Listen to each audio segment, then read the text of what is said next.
Can Islam be progressive and liberal?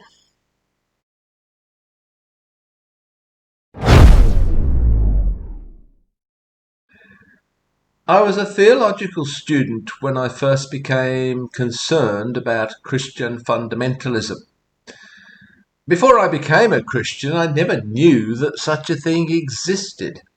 It never occurred to me, for instance, that some people actually believed that Adam and Eve were real people, that the entire human race was descended from these two people, or that Noah actually built an ark to put all the animals on. I'd always assumed that these were stories told to make a point. I never interpreted them as literal historical events. And I didn't know that anyone did. It was only when I entered Christian circles that I realized people actually existed who believed these things.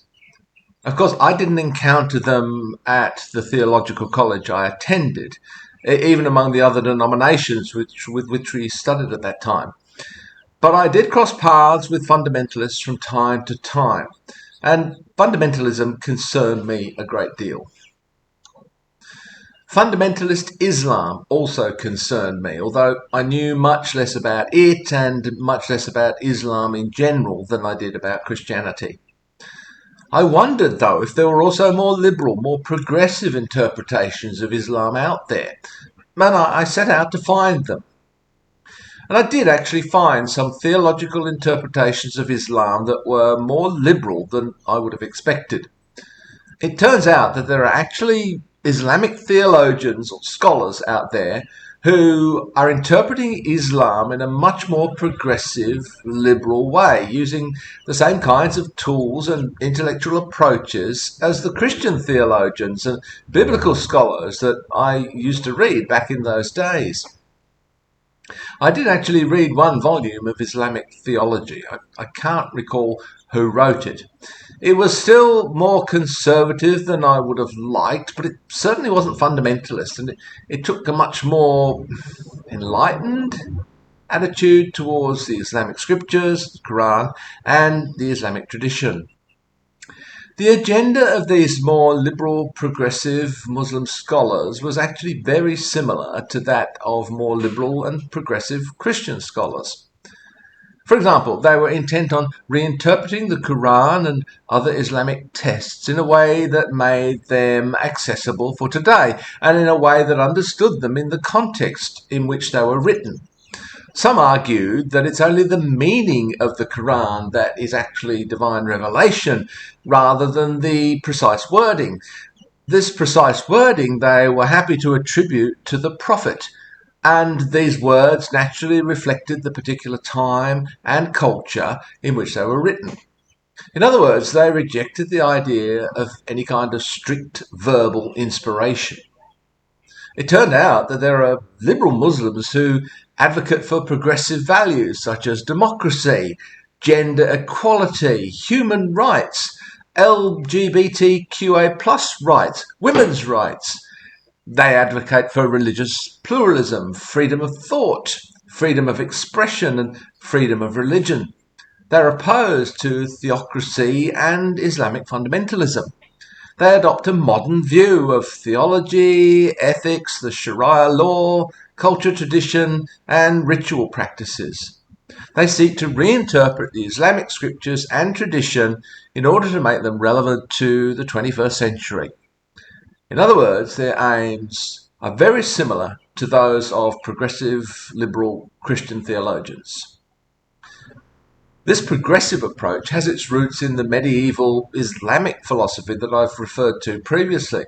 For example, Ibn Rushd, known as Averroes in the West, advocated for the emancipation of science and philosophy from traditional theology. And this idea helped to lay the groundwork for the Renaissance and the Enlightenment in Europe. He accepted the principle of gender equality.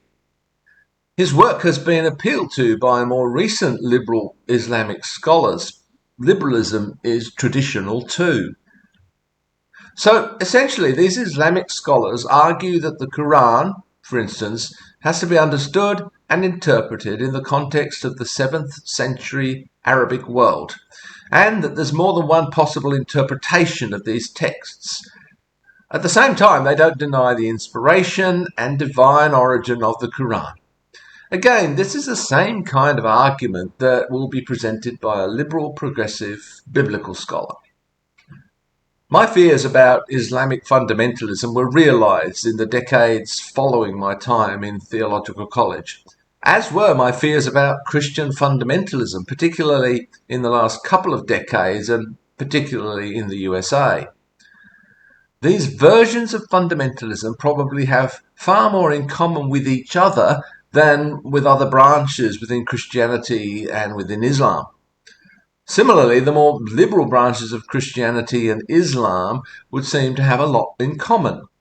Perhaps a more fundamental split is between fundamentalist and liberal versions of each of these belief systems, rather than between Christianity and Islam per se. When I was a Christian, I certainly remember feeling that I had far more in common with a liberal, progressive Muslim than I did with a fundamentalist Christian. I wonder, do fundamentalist Christians feel that they have more in common with fundamentalist Muslims than with liberal Christians? I imagine that being an outspoken, liberal, progressive Muslim these days may be quite dangerous in some Islamic countries. Or is that just a reflection of my limited Western perspective? I realise it's very difficult in Western society to get an objective and balanced view of Islam and Islamic nations. If you're a liberal Muslim, a progressive Muslim, what's it like for you, either in a majority Islamic nation or in a nation that's not majority Muslim? I'd really love to hear from you.